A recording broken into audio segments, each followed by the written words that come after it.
Hello everyone जय जगन्नाथ समस्त को आज ब्लॉग को आपण मानक स्वागत।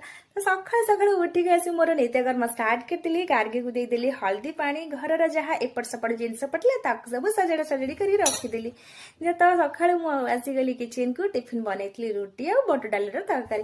गार्गी कहला मम्मी मु आज खाइबिनी बोट डाली रोटी तो मत टिफिन देदेव बोट डाली और रुटी तो मत दे दियो क्षीर। तो से क्षीर और रुटी खाई गला कहीं जदि सेम जिनस खाई जीव आ टिफिन नहीं जीव से टिफिन द्वारा सेमती आसो से एका जिनस केबे भी खाया दिएनी। तो गोटे खाई जीव आ गोटे नहीं जीव मुझे छात उपरको पलि आसती कहीं एत जोरी खरा हो सांग मैंने जब गोटे दिन गछरे पानी नदब गछ पूरा मूर्छा हो जाऊँगी।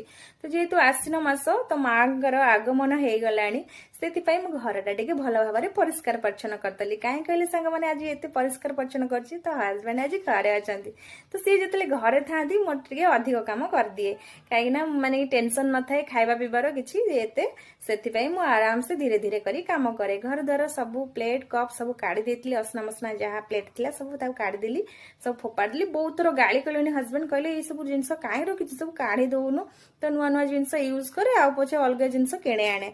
तो एमती केथर कले आज फाइनाली भाविली ना ना सब पार्टी कर आज ही सब सफा सुतरा करदेवी।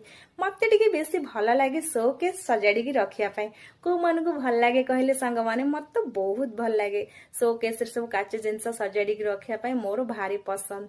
तो मुझे किसी जिन सजाड़ी आ कि जिन काढ़ी तो काली राति बंद कर देती फ्रिज टाक तो पानी भर